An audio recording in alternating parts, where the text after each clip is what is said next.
히가시노 게이고와 그의 작품들을 사랑하시는 전세계 애청자 여러분 만나서 반갑습니다. 성균관대학교 언론정보대학원 박인곤 교수님 자리에 함께 하셨어요. 교수님 안녕하십니까? 안녕하세요. 저는 아나운서 원기범입니다.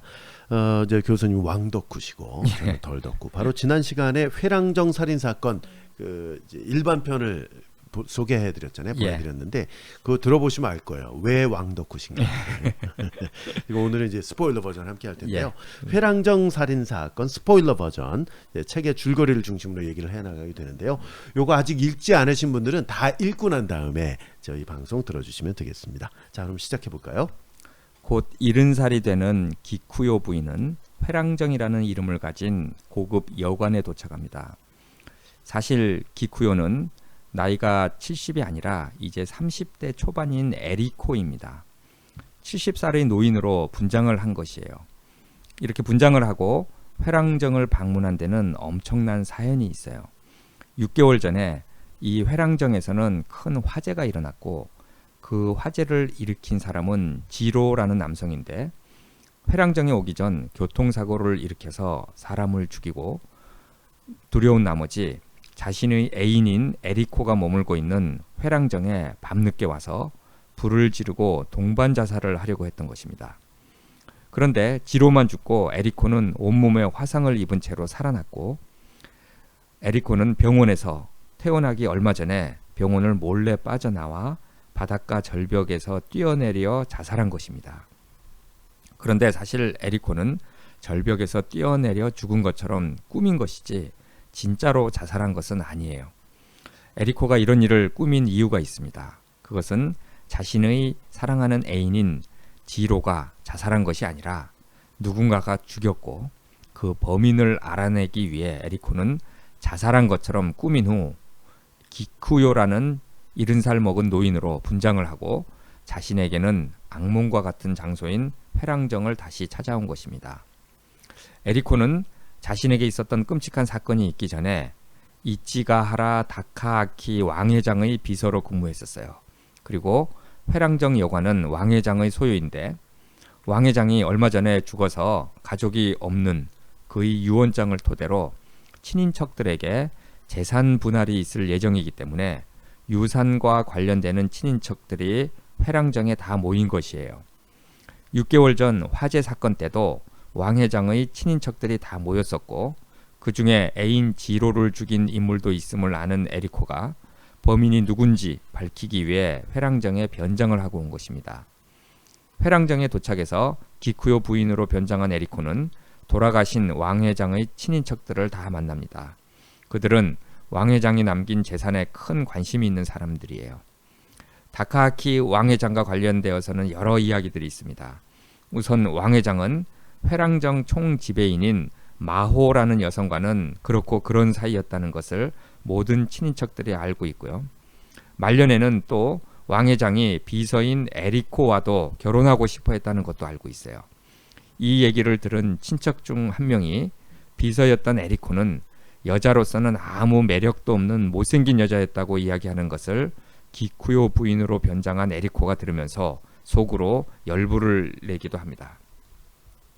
그런데 여기에서 기쿠요 부인으로 변장한 에리코는 놀라운 뉴스를 모든 사람들에게 전달하는데요. 그것은 에리코가 자살하기 전에 유서를 편지로 자신에게 남겼고 왕회장의 유산 분배가 있는 날에 모든 사람 앞에서 그 유서를 공개하라는 내용의 편지라는 것이에요.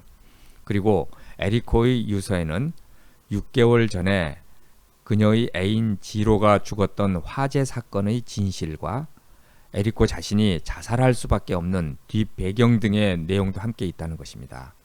그리고 기쿠요 부인은 내일이 왕회장의 유언을 공개하는 날이니 내일 유언과 함께 에리코의 유서도 공개하겠다고 말합니다. 이에 모인 모든 사람들은 깜짝 놀랍니다. 사실 에리코가 존재하지도 않는 유서가 있다는 정보를 친인척들에게 흘린 이유가 있습니다. 그것은 6개월 전의 화재에 대한 진실이 밝혀지면 곤란한 사람이 분명 이들 중에 있을 것이고 에리코가 남겼다는 유서 편지를 분명히 오늘 밤에 훔치러 오는 사람이 있을 터인데 그 사람이 6개월 전 화재 사고의 범인이라고 생각하기 때문이에요. 에리코는 회랑정에서의 하루를 이렇게 마감합니다. 모든 것이 순조롭게 진행되고 있다. 내 정체를 알아차린 사람은 아무도 없는 것 같다. 그리고 거의 모든 사람과 접촉할 수 있었다. 남은 일은 상대방의 반응을 기다리는 것뿐이다. 정체불명의 상대방의 반응을. 그 사람은 반드시 오늘 밤 행동을 개시할 것이다. 내일이 되면 기회가 없어지기 때문에. 시계를 보았다. 아직 11시가 조금 넘은 시간이다. 그러나 이른을 눈앞에 둔 노파라는 걸 감안한다면 잠자리에 드는 게 당연한 시각이기도 하다. 나는 잠옷으로 갈아입고 베개 밑에 봉투를 두었다. 에리코의 유서다. 출입문은 잠그지 않기로 했다. 적은 문이 잠겨있을 걸 예상하고 마스터키를 훔쳐내겠지만 만약 입구에서 쩔쩔매는 모습을 다른 사람이 보기라도 하면 일이 복잡해진다. 열린 문은 범인에게 제공하는 서비스라고 해두자. 이번엔 가방을 열고 안에서 소형 비디오 카메라를 꺼냈다. 8mm 비디오 카메라에서 최대 2시간까지 녹화가 가능하다. 전원 코드를 콘센트에 꽂고 본체를 다시 가방에 넣은 뒤 렌즈 부분을 밖으로 내놓고 방 입구 쪽을 찍을 수 있도록 위치를 조절했다. 준비 끝. 스스로를 납득시키는 의미로 중얼거렸다. 눈을 감았지만 도저히 잠을 잘 수 있는 정신 상태가 아니었다. 긴장으로 마음이 흥분됐다. 물론 당연한 일이다. 잠을 잘 상황이 아닌 것이다. 예, 이렇게 잠을 잘 상황이 아닌데도 불구하고 한밤중에 에리코는 깜빡 잠이 들었다 깼는데 누군가가 살금살금 에리코의 방에 들어옵니다. 에리코는 눈을 뜬 것을 보여줄 수가 없기 때문에 눈을 감고 있어요. 에리코의 방에 들어온 누군가는 역시나 에리코의 머리맡에 놓여있는 유서를 훔쳐갑니다. 이 침입자가 나간 후에 에리코는 얼른 일어나서 녹화된 비디오를 돌려보는데 침입자가 누군지 알고 나서 깜짝 놀랍니다. 침입자는 다름 아닌 유카라는 젊은 여성인데 절대로 이번 일에 연루될 것 같지 않은 여성이에요.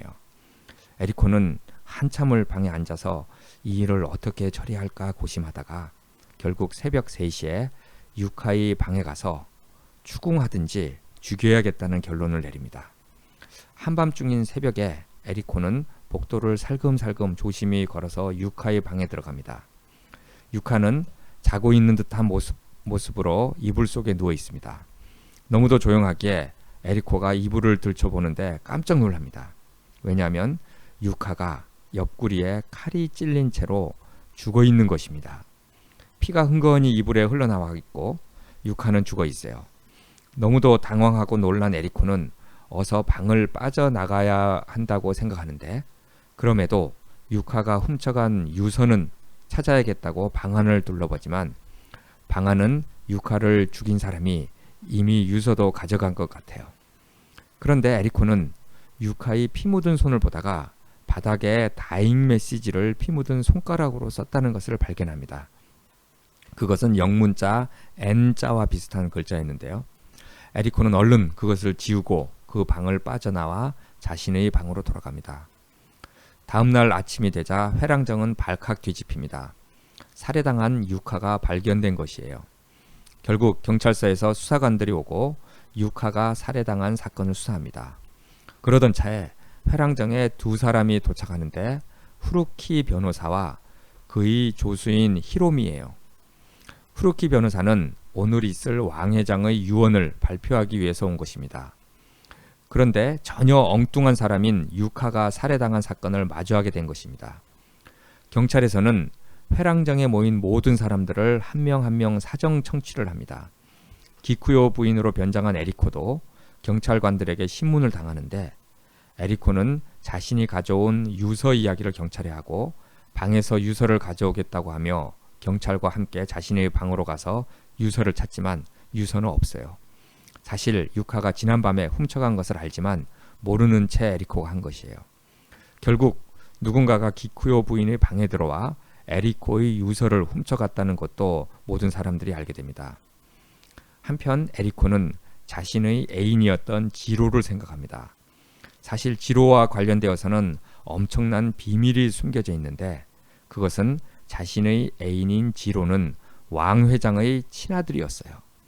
왕 회장이 젊은 시절 어떤 여성과 잠시 만났다 헤어졌는데 그 여성이 왕 회장의 아들을 낳아 힘들게 키우다가 죽었다는 사실을 왕 회장이 말년에 알게 되었던 것입니다. 이에 왕 회장은 비서인 에리코에게 자신의 아들을 찾아보라고 시켰고, 에리코는 힘들게 왕 회장의 아들인 지로를 찾게 되는데, 지로는 아버지에게 알리지 말라고 하고 나서 에리코와 깊은 관계에 빠지게 되었던 것입니다. 그런 지로가 6개월 전 회랑정에서 에리코와 동반 자살하려고 했다는 사건 때 불에 타 죽은 것이에요. 사실 에리코는 화재 사건 때 아마도 지로를 죽인 사람이 지로가 왕 회장의 아들이라는 것을 알고 있었던 사람일 것이라고 예측하고 있습니다. 즉, 지로가 왕 회장의 친아들임을 알게 된 사람이 지로를 살려두면 왕 회장의 전 재산을 물려받게 되니까 지로를 죽였을 거라는 시나리오였어요. 그런데 지로가 왕 회장의 아들인 것은 자신밖에 모르는데 과연 어느 누가 또 알고 있었을지 에리코는 궁금한 것입니다. 한편 유카가 에리코의 방에서 에리코의 유서를 훔친 이유가 밝혀지는데, 그것은 유카가 사랑하는 사람이 유서 때문에 공경에 처할까봐 한 행동이었어요. 그런데 유카가 사랑한 사람은 삼촌인 나오유키였다는 것까지 밝혀지는데, 하지만 유카를 죽인 범인은 아직도 모르는 것입니다. 그런데 살해당한 유카의 방에서 나온 머리카락 몇 개에 대한 감식 결과가 나왔는데, 그중 하나가 혈액형 AB형의 20, 30대 여성으로 밝혀집니다. 그런데 그에 맞는 여성이 현재 회랑정에 없습니다.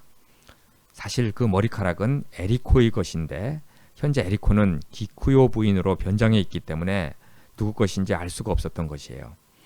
에리코가 유카의 방에 갔을 때 머리에서 떨어진 머리카락입니다.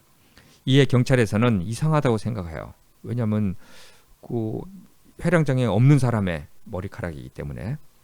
에리코는 자신이 기쿠요 부인으로 변장한 것이 들킬 것 같아서 조마조마합니다.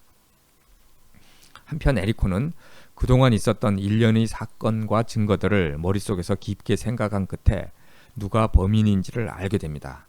그리고 그 범인을 새벽 2시에 이야기할 게 있다면서 목욕탕으로 불러냅니다. 그리고 얼음 깨는 송곳으로 그 사람을 찔러 죽입니다. 범인은 다름 아닌 회랑정 총지배인인 마호였어요. 지로를 죽인 범인이자 유카를 죽인 범인이 마호였던 것입니다. 하지만 마호는 에리코에게 죽기 직전에 공범이 있음을 알려줍니다. 에리코는 사실 이미 그 공범이 누구인지 알고 있어요. 사실 마호보다 그 공범이 이 모든 일을 꾸민 인물인 것입니다. 에리코는 내일이면 그 공범도 내 손에 죽게 될 거라고 생각하며 방으로 돌아갑니다. 다음 날 총지배인 마호의 시신이 발견되고 회랑정은 다시 한번 혼란의 도가니에 빠집니다.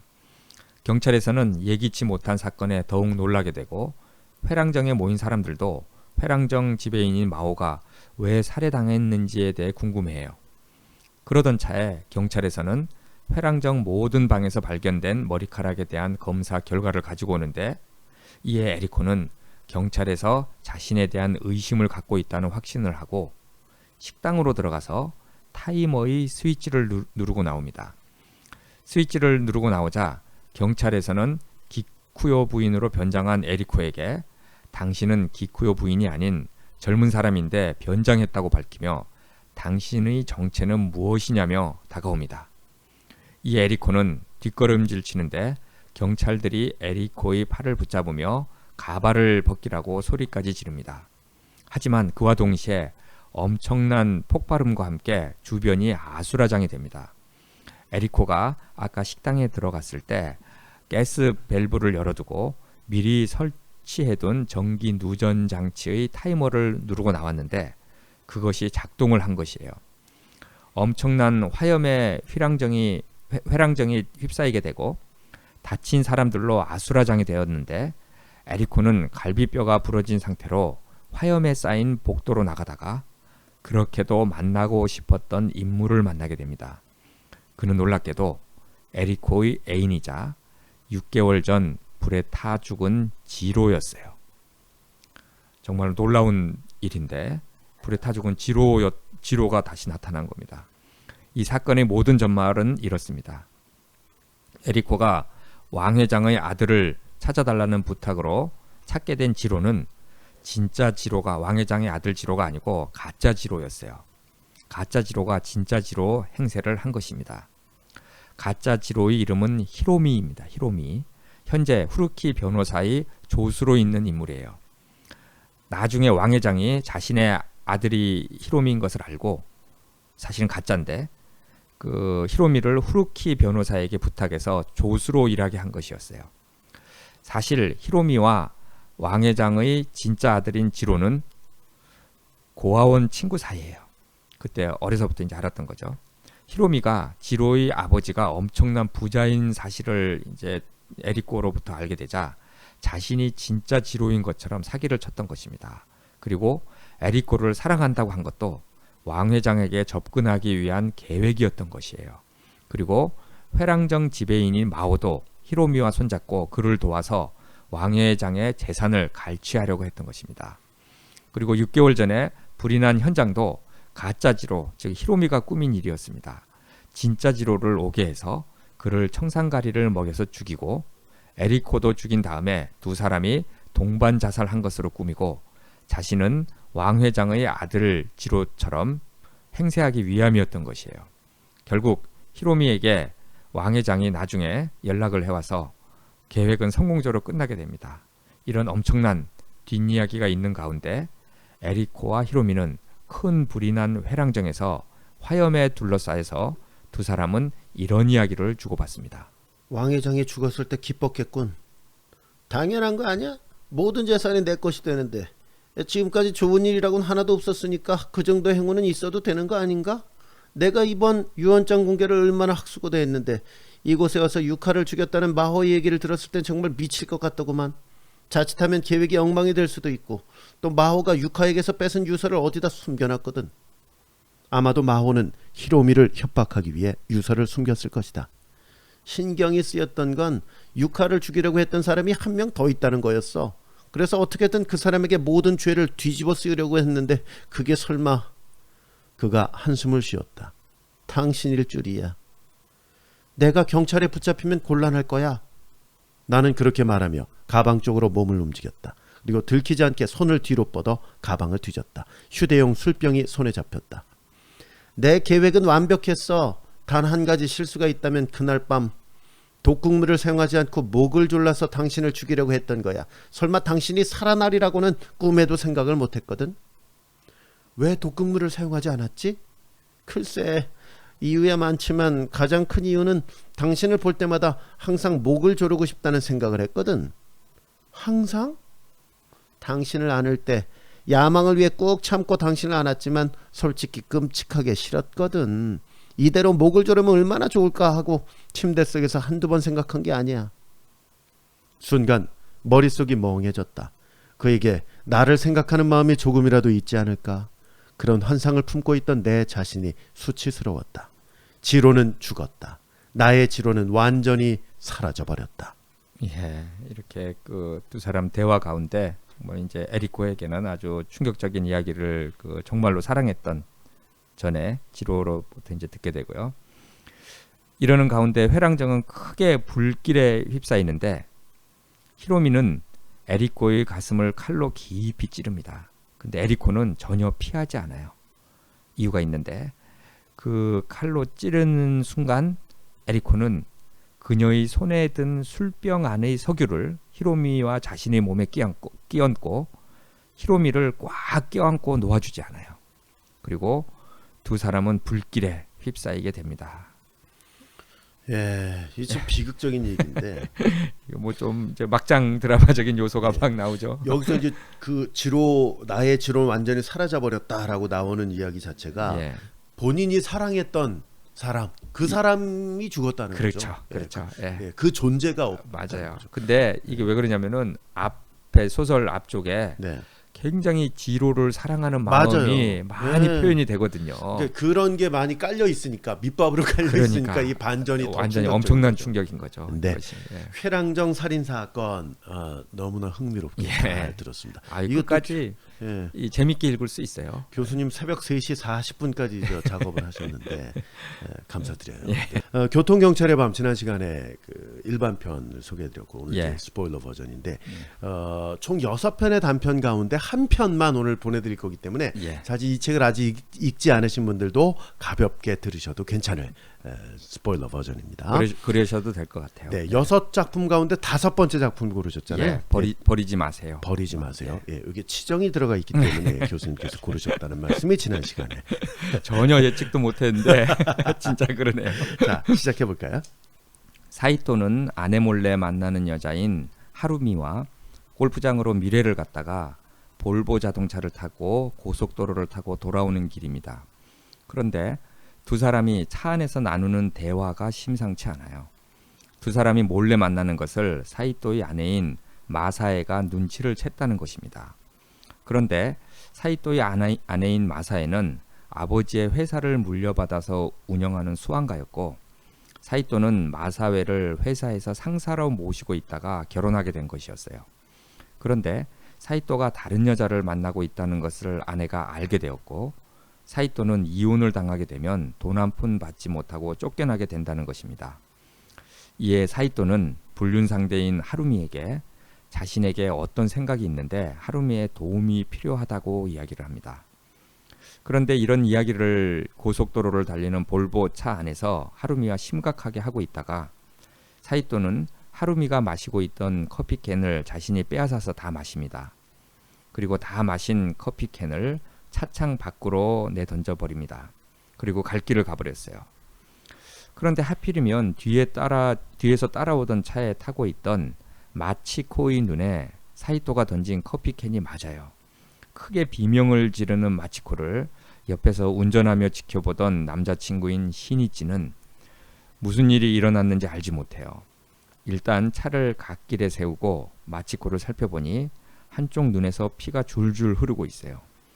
사태가 심상치 않음을 감지한 남자친구인 시니치는 얼른 마치코를 데리고 병원으로 갑니다. 하지만 병원에서 들려준 이야기에 시니치는 망연자실합니다. 그것은 마치코의 한쪽 눈이 실명되었다는 이야기였어요. 게다가 시니치는 고속도로를 타기 바로 전 마치코의 부모님을 찾아뵙고 결혼 허락을 받은 직후였기 때문에 더욱 큰 충격을 받게 됩니다. 도대체 어찌된 일인지를 알아보는데 고속도로에서 마치코가 눈에 무엇을 맞기 바로 전에 앞에서 달리던 하얀색 볼보 자동차에서 운전자가 무엇을 던진 것 같다는 이야기를 듣고 시니치는 자신의 차 안을 아주 샅샅이 살펴보는데 아니나 다를까 차 안에는 앞차에서 날아온 커피 캔이 발견됩니다. 시니치는 이 커피 캔을 비닐봉투에 조심스럽게 담아서 보관하고 나서 경찰서에 가서 자초지종을 이야기하는데 경찰에서는 이런 사실만으로는 앞차의 주인을 찾기 어렵다는 말로 얼버무려요. 이에 화가 난 시니치는 자신의 힘으로 하얀색 볼보 자동차를 찾아보려고 하지만 아무래도 쉽지가 않습니다. 한편 이런 일이 있었는지 전혀 모르는 사이토는 불륜 상대인 하루미에게 자신이 아내인 마사에를 죽이기로 마음먹었다는 이야기를 합니다. 아내가 자신의 불륜을 눈치챘기 때문에 아내의 집안에서 쫓겨나는 것은 시간 문제이기 때문에 아내를 완전범죄로 죽이는 수밖에 없다고 이야기하고 이렇게 하기 위해서는 하루미의 도움이 필요하다고 말합니다. 아내를 완전범죄로 죽이는 방법에 대해서 사이토와 하루미는 다음과 같이 대화를 나눕니다. 사이토는 테이블에서 메모지와 볼펜을 가져왔다. 실은 다음 주에 아내와 같이 야마나카 호수에 있는 별장에 가기로 했거든. 그 근처에 별장을 가지고 있는 사람들이 1년에 한 번씩 모이는 모임이 있어. 그날만은 우리도 세상에서 가장 금슬 좋은 부부가 되는 거지. 그때 하루미 당신은 아무도 몰래 기차를 타고 도쿄를 빠져나오는 거야. 물론 행선지는 우리 부부가 있는 별장이지. 저녁 때까지만 도착하면 돼. 기차를 타고 차를 가져가면 안 돼? 하루미가 물었다. 안 돼. 차는 눈에 띄잖아. 만에 하나 사람들 눈에 띄면 모처럼의 계획이 엉망이 될 테니까. 그리고 우리 별장 근처에 와서 볼보 트렁크에 숨는 거야. 내가 미리 차 열쇠를 주고 별장 뒷문도 열어둘게. 하루미는 침대 안에서 몸부림쳤다. 트렁크에 숨으라고? 싫어. 꼭 갇히는 것 같잖아. 나갈 수 없으면 어떡해. 내가 있는데 무슨 걱정이야. 어쨌든 내 말 끝까지 들어. 저녁 때쯤에 내가 슈퍼마켓에 가자고 하면서 아내를 데리고 나올게. 물론 물건을 사러 가는 건 아니야. 인적이 없는 산속에 들어가서 아내를 죽일 거야. 거기를 X지점이라고 가정하지. 시체를 X지점에 묻으면 트렁크를 열어줄게. 그러면 당신은 재빨리 밖으로 나와서 아내로 변장해. 그래봤자 윗도리를 입고 안경과 모자를 쓰는 정도지만 말이야. 내 아내랑 키와 체구가 비슷하니까 얼핏 봐선 구별할 수 없을 거야. 변장이 끝나면 내가 조수석에 앉을 테니까 당신이 운전석에 앉아. 그리고 당신이 운전해서 별장으로 가는 거야. 그 무렵이면 별장에서 바비큐 파티가 시작될걸? 그러면 그 앞에 차를 세워. 차를 세우라고? 변장한 모습을 사람들에게 들키면 어떡해. 염려 붙들어 매. 입으론 친하다고들 하지만 1년에 한 번밖에 안 만나니까. 더구나 그때쯤이면 어두워졌을 텐데 차 안에 있는 사람의 얼굴을 어떻게 알아보겠어. 그러면 괜찮지만 그 다음엔 어떻게 하면 되는데? 거기서 나만 내려주고 당신은 다시 운전해서 지금 온 길로 돌아가. 나는 사람들에게 아내가 깜빡한 물건이 있어서 다시 슈퍼마켓에 갔다고 해둘게. 그리고 당신은 X지점으로 가는 거야. 시체 있는 곳으로 가라고? 나 혼자? 그녀는 당장이라도 울음을 터뜨릴 듯한 표정을 지었다. 조금만 참으면 돼. 무서울 것 하나도 없어. X지점에 도착하면 윗도리와 안경 등 아내 물건을 다시 시체에 놔두는 거야. 하루미는 절망적인 표정을 지으며 세차게 고개를 흔들었다. 한밤중에 시체와 같이 있으라고? 너무 무서워서 몸이 움직이지 않을 거야. 사이토는 그녀의 어깨를 잡고 앞뒤로 작게 흔들었다. 할 수 있어. 당신은 닥치면 뭐든지 할 수 있는 여자잖아. 하루미는 괴로운 표정으로 그를 바라봤다. 그 다음엔 어떻게 하면 되는데? 다시 트렁크 안에 숨는 거야. 다음 순간 그녀의 얼굴이 처참하게 일그러졌다. 또 트렁크 안에 숨으라고?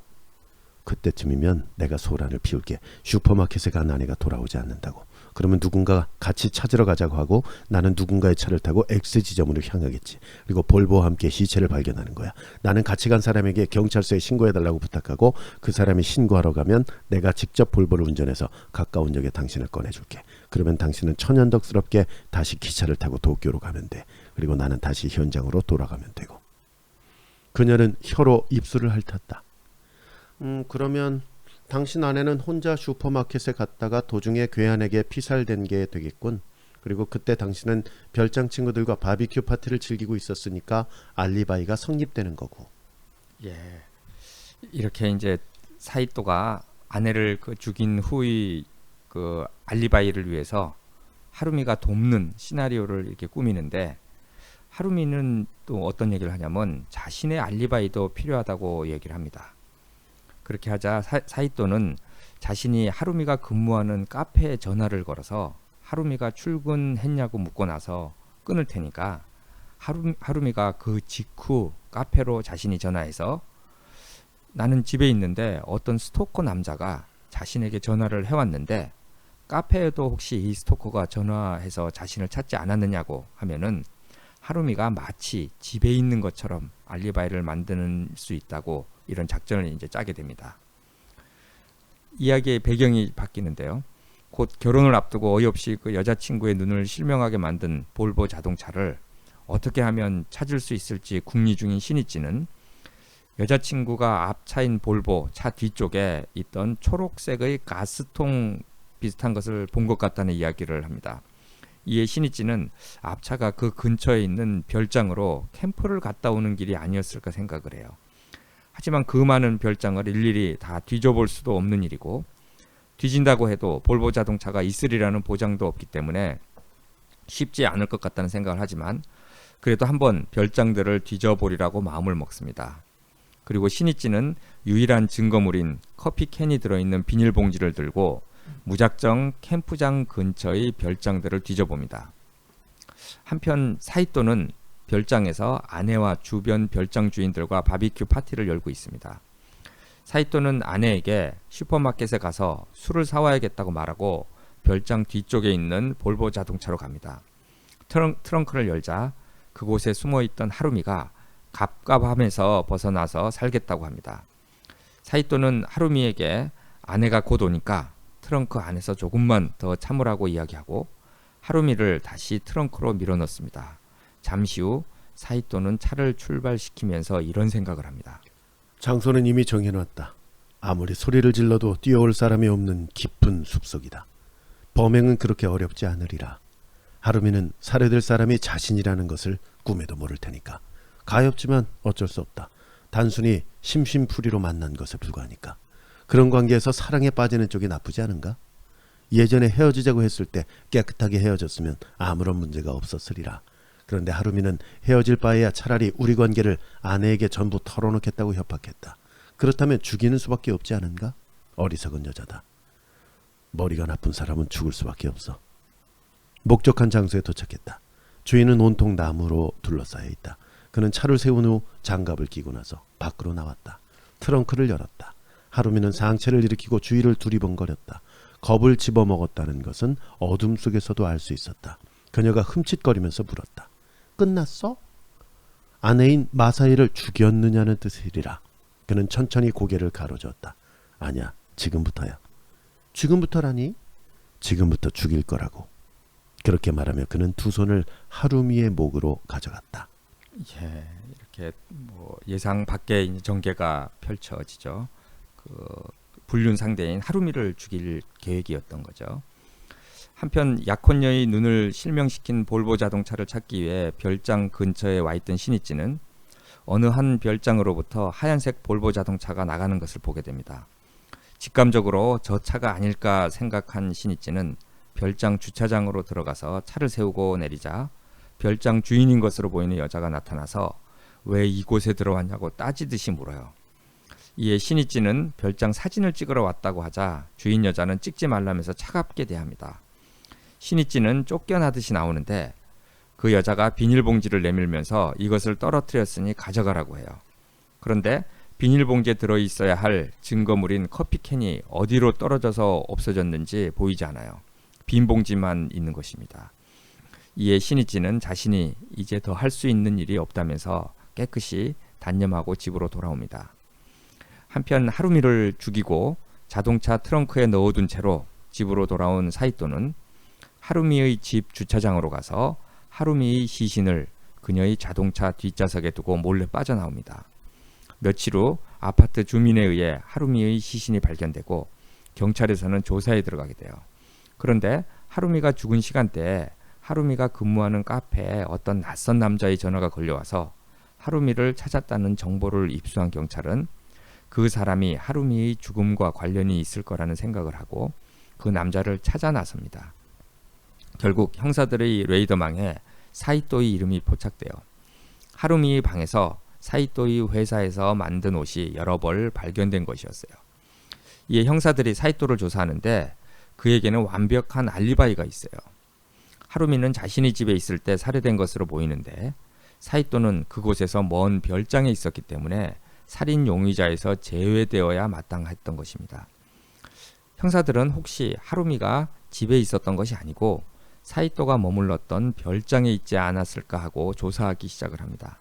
그리고 사이토가 별장에서 파티할 때의 알리바이도 조사하는데 중간에 30-40분 자리를 비웠다는 증언을 옆 별장 사람들이 증언하자 이때 하루미를 죽였다는 확신을 갖게 돼요. 그리하여 형사들이 사이토의 볼보 자동차 트렁크를 조사하는데 깨끗이 청소를 한 흔적이 있어요. 더욱 사이토가 의심스러워집니다. 하지만 결정적인 증거가 없기 때문에 형사들은 난관에 빠지게 되는데 여기서 생각지도 못한 결정적인 증거가 나옵니다. 형사 한 명이 별장 주변을 둘러보다가 깨끗한 별장 야외 테이블 밑에 빈 커피캔이 하나 떨어져 있는 것을 발견해요.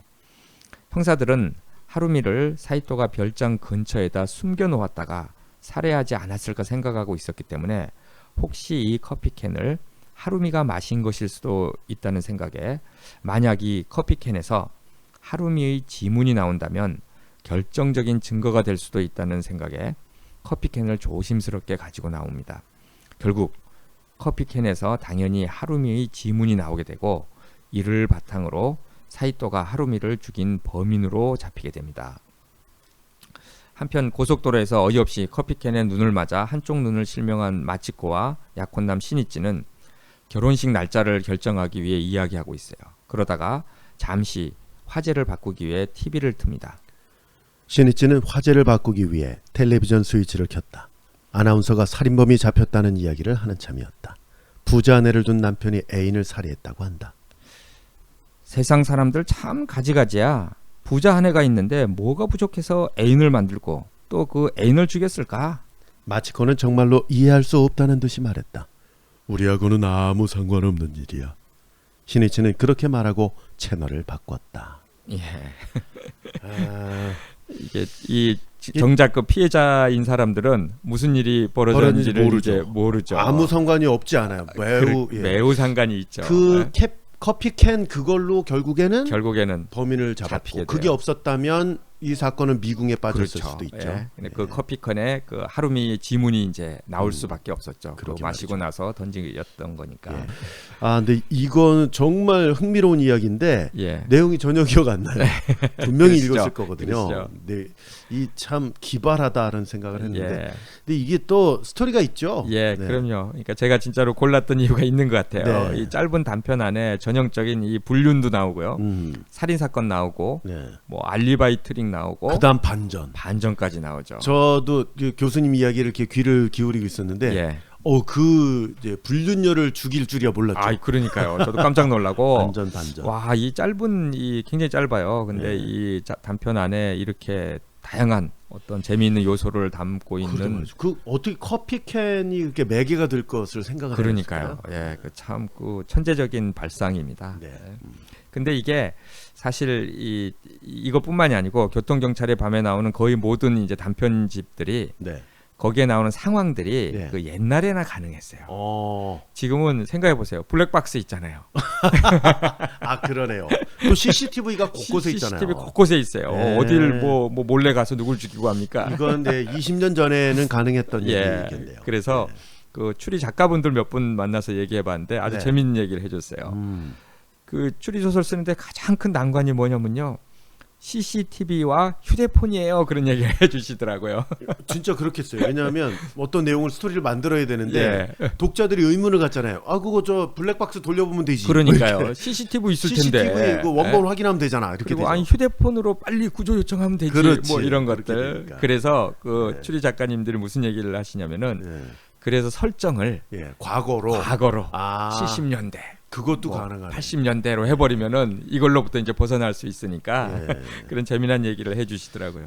지난 시간에 명탐정의 규칙 상당히 예. 특별한 작품이라고 소개를 해주셨고 아주 특별한 작품이죠. 예고해드린 대로 지금 들으시는 이거는 네, 스포일러 편인데 12개의 단편 가운데 하나만 소개해드릴 하나. 거기 때문에 방송 안 들으신 책을 읽지 않으신 분들도 편안하게 좀 들어주셔도 괜찮겠습니다. 12번째 단편 흉기 이야기 요거만 이제 12편 중에 그것도 12번째로 예. 왜 이걸 고르셨나요? 이거 뭐 치정인가요? 재밌는 이야기들이 좀 나와요. 치정은 네, 아니고요. 치정은 아니네요. 치정은 의외인데요. 네, 역시 뭐 추리 소설은 의외가 있어야 되는 네, 맞아요. 것처럼 우리 교수님도 의외의 방송을 또 이렇게 맞아요. 알겠습니다. 12번째 단편 흉기 이야기입니다. 경찰서에서 근무하는 오가와라 경감인 나는 연휴를 맞아 주위가 온통 산으로 둘러싸여 있는 산속 깊은 산장으로 휴가를 와 있습니다. 그날도 밤늦게 소설을 보다가 졸려서 잠이 들려는 참에 누가 문을 두드려요. 이 산장의 주인의 동생이자 현재 산장의 관리인으로 있는 마치다가 새벽 1시에 문을 두드리는 것입니다. 마치다는 다급한 목소리로 앞마당에서 형이 죽었다는 것이에요. 마치다를 따라 나는 앞마당으로 가보니까 마치다의 아내가 거기에 서 있고 마치다의 형이자 이 산장의 주인인 세이이치로가 마당에 쓰러져 있는 것입니다. 오가와라 경감인 나는 시신에 다가가서 살펴보니까 파란 가운을 입고 있는데 옷이 피로 물들어 있고 시신 주변에는 유리 파편도 흩어져 있어요. 동생인 마치다가 새벽 1시경에 산장을 둘러보다가 형이 죽어 있는 것을 발견했다는 것입니다. 나는 죽은 시신을 자세히 살펴보는데 세이치로는 수영의 배영 자세로 쓰러져 있었다. 가운이 열려 있어 불룩한 배가 그대로 드러났다. 언뜻 보기에는 외상은 모두 3곳이었다. 가슴, 오른쪽 넓적 다리, 왼 손바닥 3군데다. 예리한 칼로 찔린 것 같은 자국이 나 있었는데 특히 왼 손바닥은 관통된 모습이었다. 예, 이렇게 그 이제 내가 경감이죠. 내가 이렇게 시신을 살펴보는데 2층 난간에서 무슨 소리가 나요. 깜짝 놀란 이제 오가와라 경감이 올려다 보니까 아니나 다를까 그 덴카이치 탐정의 모습이 보입니다. 이 덴카이치 탐정은 2층에서 내려와서 나와 함께 시신을 확인하고 동생인 마치다에게 이런저런 질문을 합니다. 그리고 나에게 범인은 이 산장에 있는 것이 확실하다고 말해줘요. 그 말을 들은 나는 경감이죠. 나는 빨리 산장의 모든 사람들을 깨워서 라운지로 모이게 하라고 명령합니다. 그날 이 산장에는 나와 덴카이치 탐정 외에 5명의 투숙객이 더 있었어요. 회사원 미야모토 오사무, 그리고 그의 약혼녀, 그리고 이번 사건과 별 상관없을 것 같은 ABC라는 사람이었어요. 회사원 미야모토는 자신이 근무하는 회사가 죽은 세이이치로가 경영하는 제약회사였기 때문에 관련이 있을 수 있는 사람입니다. 다른 투숙객 ABC는 분명 작가가 독자들을 교란하기 위해 등장시킨 인물일 것이에요. 소설의 핵심 내용과는 관계없는 인물들인데 그런 사실은 독자들도 한눈에 알 수 있을 테니까 없는 편이 낫다고 생각할 수도 있지만 투숙객이 너무 적으면 상황이 부자연스러워질 것이라고 생각한 작가가 억지로 출연시켰음에 틀림없어요. 이런 인물들은 이름을 붙일 가치도 없기 때문에 그냥 알파벳으로 처리해버린 것이에요. 웃기죠? 이런 얘기가 소설 속에 나오니까요. 이들 외에 또 한 사람의 투숙객이 있어요. 죽은 세이이치로의 젊은 연인인데 모모카와 요심이라는 여자예요. 세이이치로는 10년 전 부인과 사별한 바가 있어요. 그래서 새로 생긴 이제 연인인데 모모카와는 3층의 주인 전용실에서 세이이치로와 함께 묵고 있습니다. 당연히 가장 의심스러운 사람은 모모카와였어요. 나와 덴카이치 탐정은 모모카와를 별실로 불러서 자세히 이야기를 듣기로 합니다. 그런데 모모카와는 세이이치로가 그날 밤에도 별다른 일이 없었다고 이야기하고 단 한 가지 걸리는 게 있는데 세이이치로가 왠지 시간에 신경을 쓰는 것 같았다는 것이었어요. 자꾸만 시계를 들여다보았다는 것입니다. 모모카와의 이야기를 듣고 난 후에 나는 덴카이치 탐정에게 이번 살인사건의 핵심 트릭은 뭐냐고 묻습니다. 그러자 덴카이치는 이번 사건의 핵심 트릭은 밀실 트릭도 아니고 아마 흉기일 것이라고 말을 합니다. 그리고 두 사람은 흉기에 대해 다음과 같은 대화를 나눕니다. 경감님은 왜 범행 현장에 흉기가 없다고 생각하시나요? 흉기를 보면 범인이 누군지 알 수 있기 때문이 아닐까? 네, 흉기가 의혹을 풀어줄 최대의 실마리이기 때문이죠. 반대로 흉기가 발견되지 않으면 수사는 미궁으로 빠집니다. 어떻게 살해했는지 설명하지 못하면 아무리 의심스러워도 체포할 수 없어요. 그럼 이번 사건에선 흉기를 찾아내기가 힘들겠는걸? 그럴 겁니다. 그걸 추리해내는 것이야말로 이번 소설의 주제입니다. 예, 이렇게 두 사람은 이제 흉기가 그 소설의 주제다, 이 사건의 주제다, 흉기를 찾아내야 된다라고 이제 얘기를 하고 있는데 잠시 후에 그 이제 현장에 경찰이 도착하고 이 경감인 내 지시에 따라서 산장을 사사치 뒤져서 범행에 쓰인 흉기를 찾지만 찾을 수가 없어요. 그래서 다시 이제 나와 덴카이치는 관리인실에서 커피를 마시는데 덴카이치가 과거에 아주 유명했던 특이한 흉기 살인 사건에 대해서 이렇게 이야기를 해줍니다. 가장 유명한 흉기 트릭은 역시 얼음으로 만든 단검이죠. 혹은 드라이아이스 단검. 시간이 지나면 녹아 사라진다는 이점이 있죠. 이번 사건에서도 우선 그 트릭을 염두에 둬야 합니다. 드라이아이스는 아닐걸? 산장에 오기 전부터 준비해가지고 와야 되는데 범행을 저지를 때까지 언 상태를 유지하기가 힘들 거야. 방에 냉장고가 있으니 얼음칼이라면 가능할 수도 있겠군. 하지만 얼음은 녹아 물이 되고 시체의 옷도 젖게 되지요. 세이치로의 가오는 젖어 있지 않았어. 그러니까 얼음은 아니구만. 얼음이나 드라이아이스 외에 또 어떤 흉기 감추기 트릭이 있나? 유리 단검도 있습니다. 물속에 던져버리면 찾기가 쉽지 않죠.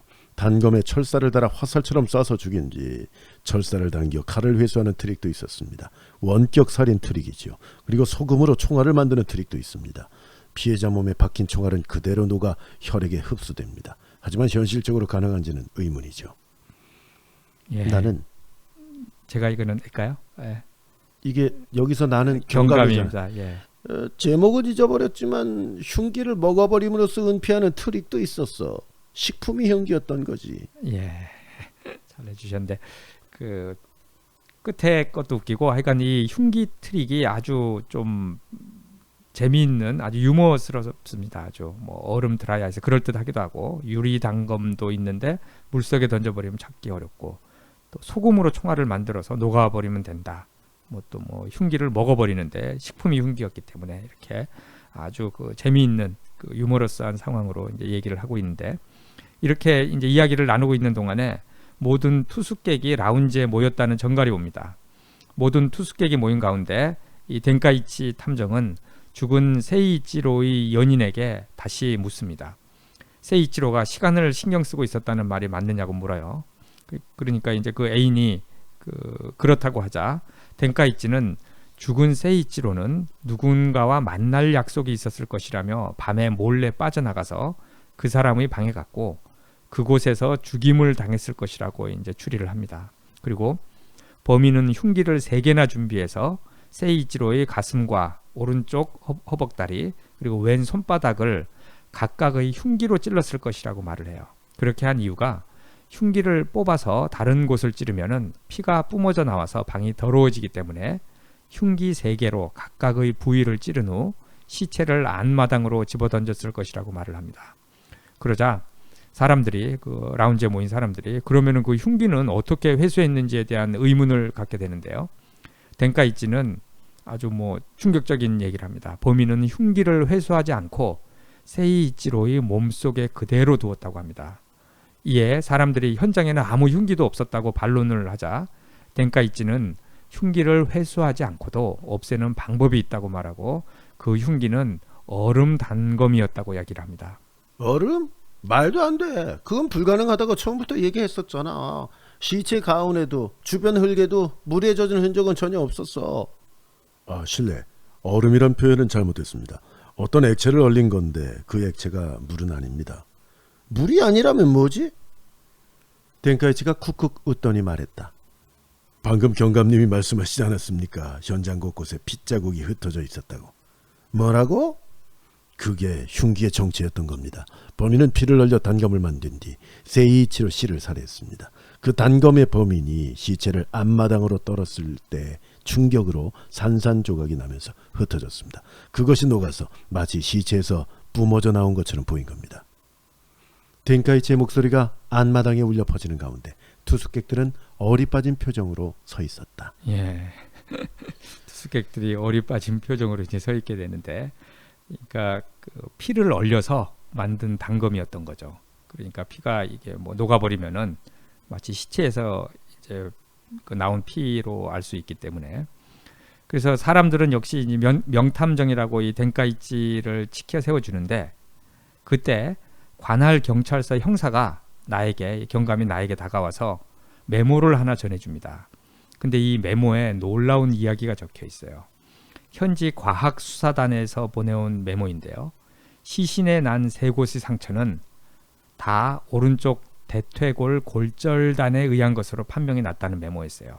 즉 세이이치로는 3층 난간에서 떨어져 죽은 것인데 그때 다리가 골절됐고 그 골절된 뼈가 오른쪽 대퇴부 근육을 찢고 튀어나와서 왼손을 관통한 뒤에 가슴에 박혔다는 거예요. 근데 이 뼈에는 근육이 붙어 있기 때문에 3곳을 찌른 뒤에 그 뼈는 원래 위치로 돌아갔다는 것입니다. 그러니 흉기가 발견될 까닭이 없었죠. 흉기란 다름 아닌 그 피로 만든 단검이 아니라 세이이치로의 몸속의 뼈였던 것입니다. 즉 이번 사건의 그 정확한 진실은 이제 다음과 같아요. 이번 사건은 타살이 아니라 세이이치로가 별을 보기 위해 밖으로 나왔다가 난간에서 떨어져 죽은 사건입니다. 시간에 신경을 썼던 것도 특별한 별이 보이는 시간을 신경 썼던 것이었어요.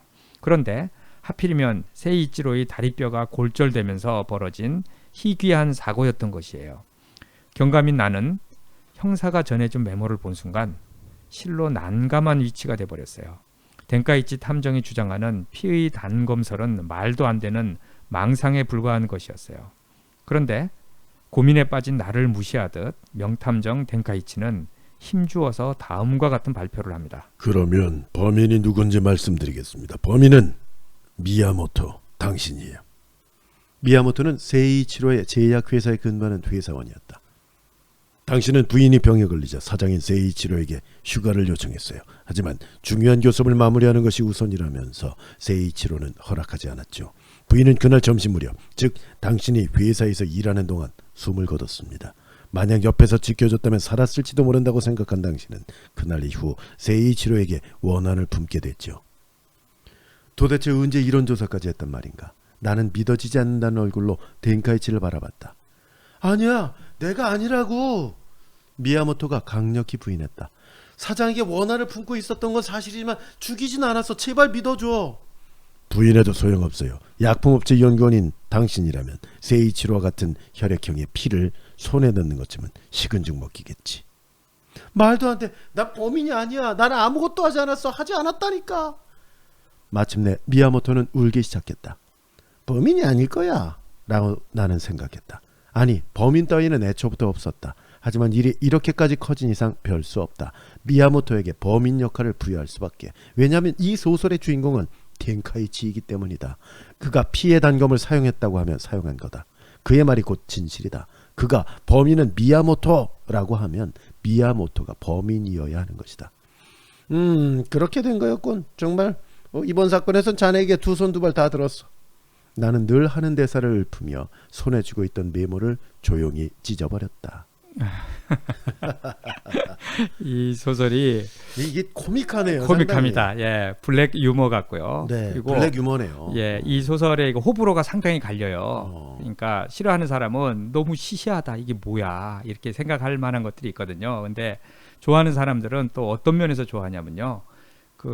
이 작가가 히가시노 게고가 사실은 이런 소설을 통해서 약간은 본격물에 대한 것들을 좀 비판하는 그런 소설입니다. 예, 지난 시간에 잠깐 말씀해 주셨죠. 약간 이렇게 시시하다 본격물은 이러면서 쓴 책이라서 아주 좀 독창적이고 창의적이긴 하죠. 이 덴카이치를 자꾸 명탐정이라고 꼭 한 만듭니다. 이유가 예. 그러니까 그게 비꼬는 거잖아요. 맞아요. 진짜 맞아요. 명탐정이 그렇습니다. 아니고. 예. 그리고 이제 마지막으로 또 재밌는 게 네.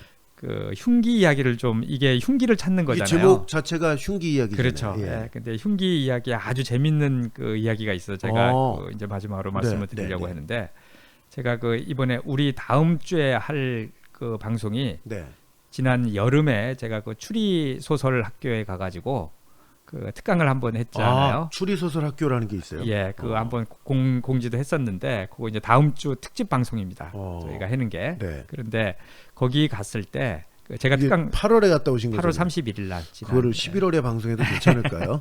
그러게 말이에요.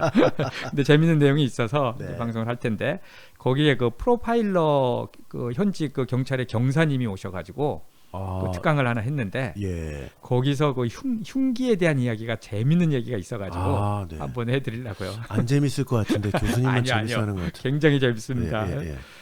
범인들은 흉기를 우리나라에서는 이제 총이 별로 없으니까 칼이나 뭐 망치 이런 게 흉기로 쓰이는데 흉기를 어디서 이렇게 갖고 왔을까 혹은 샀을까 이거를 오랫동안 이제 많은 그런 어떤 살인 사건이나 이런 것들을 이제 프로파일러시니까 프로파일러 분석을 해보셨겠죠. 정말 놀라운 거를 하나 알았답니다.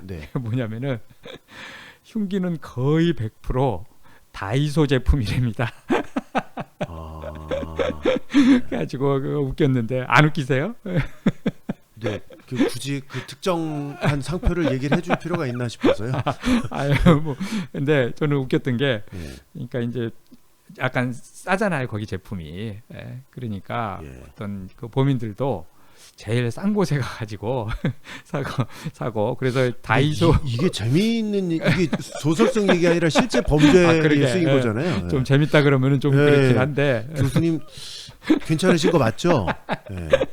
그만 웃으시고요. 이제 마무리하시죠.